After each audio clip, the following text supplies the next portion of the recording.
Hey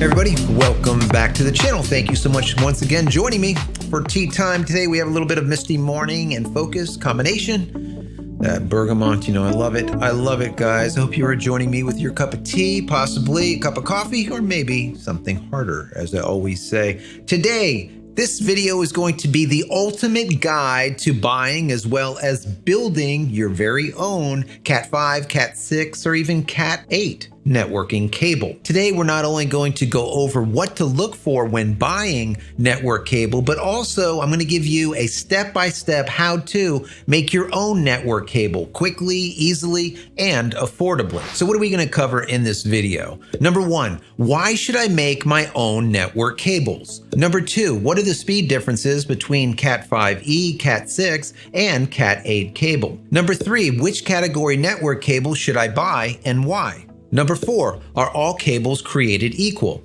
Number five, why are thicker Cat cables better? Number six, which cable ends should I buy and why? Number seven, the tools that you'll need. And finally, number eight, a step-by-step how to build your own Cat cable. If you want to jump around the video, I've included timestamps so it'll make it easier for you to do so. Also, before we get started, I want to say that if you haven't downloaded any of my ebooks as of yet, why the hell not? Go over to JCristina.com/books. Once again, JCristina.com/books. Go pick them up. They're 100% free, as well as the prologue to this book right over here, How to Create a Digital Fort Knox, Backing Up Your Digital Life. So let's get right into it. Why should I make my own network cable? Well, the bottom line is control. You have control over the quality of the cable. You have control over the quality of the cable ends. You also have control over excess cable as far as cable management. How many of you have a long cable run and then you have this big roll of cable or leftover cable that you don't need behind your computer or whatever your device is? Basically, the shorter the run, the more efficient and can even produce faster data rates. What are the speed differences between Cat 5e, Cat 6, Cat 7, and Cat 8. Cat 5e has a speed up to 1 gigabit per second at 100 megahertz. Cat 6, while for the most part will support 1 gigabit per second at 250 megahertz, high-end variable cable like the stuff that I used in my latest project can support speeds of 10 gigabits per second at 600 megahertz. Cat 7 cable I will not cover in this video because it's a non-standard cable.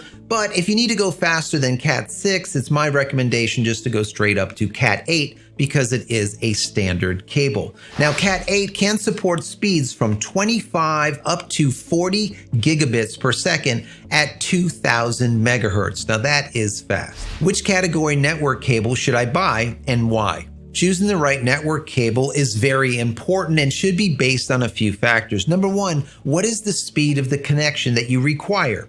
Number two, what is the distance that speed needs to travel? And number three, what is the environmental conditions? Will the cable live inside or maybe outside in open air or possibly even buried under the ground?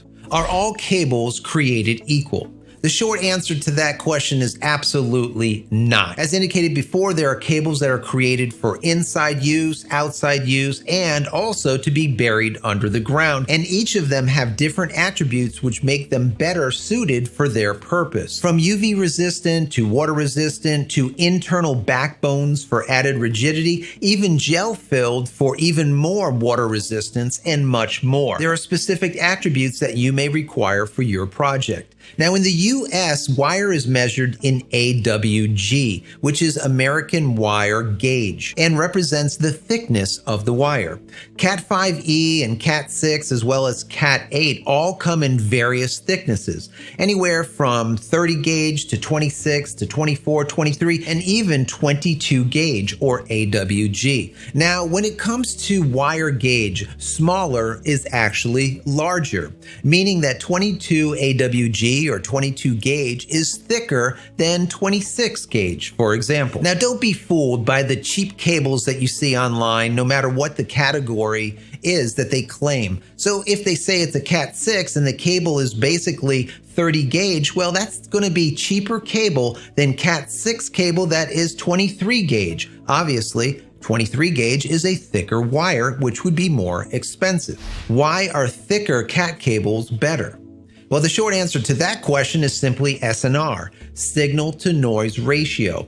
If all else is the same, the thicker gauge wire will produce better SNR, which will translate into a greater amount of data per second at a higher frequency of transmission. Well, in simple terms, what does that mean? Basically, faster transfer speeds as well as fewer errors. As an example, while Cat5e cable can transfer data at 1 gigabit per second at 100 megahertz, Cat8 cable can transfer data up to 40 gigabits per second at a frequency rate of 2000 megahertz. That equates to 40x data as well as 20x frequency. Once again, faster transfer speeds. Which cable ends should I buy and why? This is where many people will get frustrated with making their own cable. All too often I hear people saying, I can't get the wire into the cable end. It just simply doesn't fit, and then they'll give up.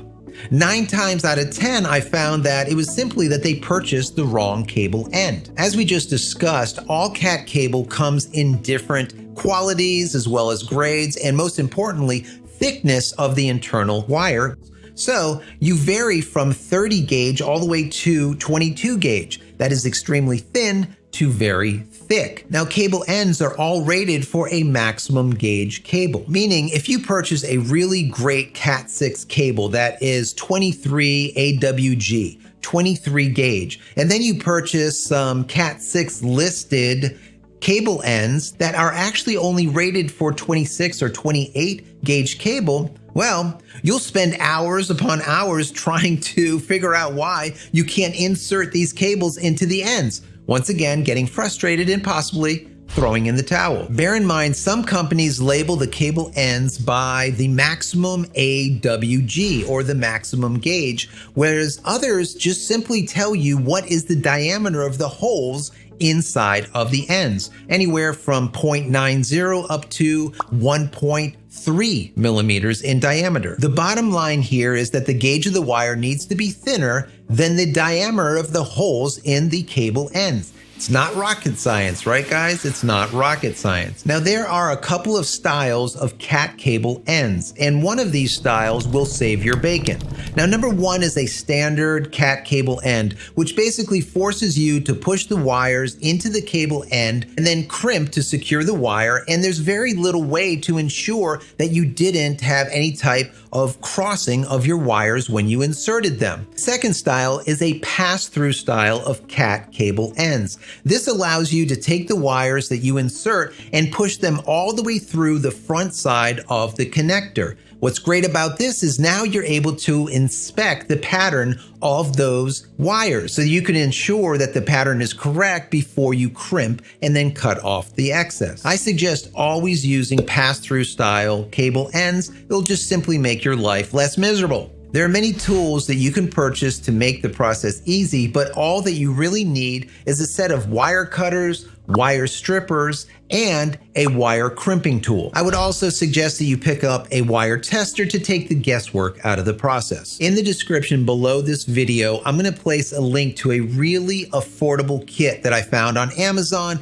that has everything that you need as well as a wire tester. Step-by-step how to build your own cat cables. If you're repairing an existing cable, check the color pattern on the good end and then replicate it when you create the new end. If you're building a new cable from scratch, there are 2 standard RJ45 pinouts that you can use. Number 1 is the T568A, and number 2 is the T568B. For the most part, I've seen the T568A being used by the majority of cable manufacturers. You can hit pause on the video right now and copy down the color pattern and the orientation of the cable. So let's get started. Step 1, using your wire cutter, remove an inch off the end of the cable. I like to start fresh. Step 2, if you wish to use a cable end boot, slide the boot approximately 3 inches down the wire. Step 3, using a wire stripper, remove approximately 2 inches of the covering off the cable.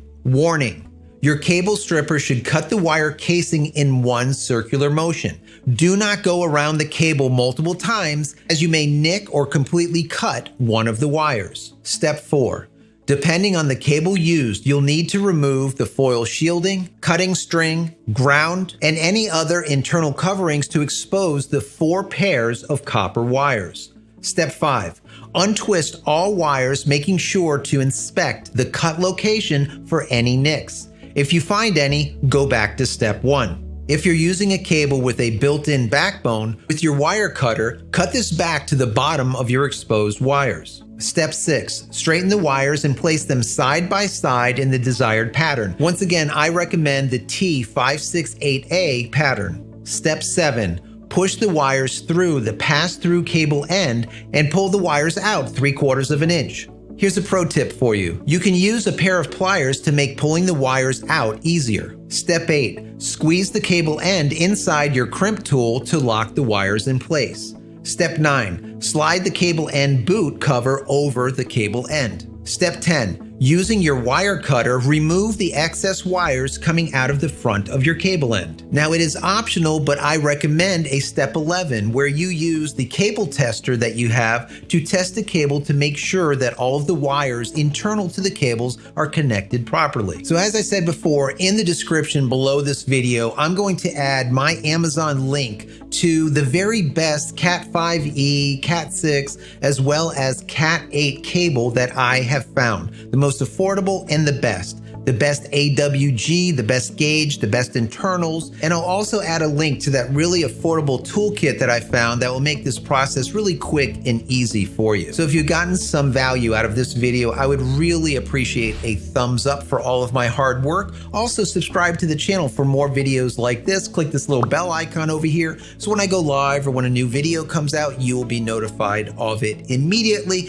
And finally, head over to my website, JCristina.com, where you can find all the photography tools that I've invented for you and me over the years, and hopefully there's something there that you might like. And if there is, please pick it up and support me and my family. And for getting to the end of this video, use promo code YT20 at checkout. You're going to get 20% off everything in your shopping cart. Once again, promo code YT20. That's it, guys. I'm out of here for yet another vlog. Many blessings to you and your family. Stay safe and stay healthy.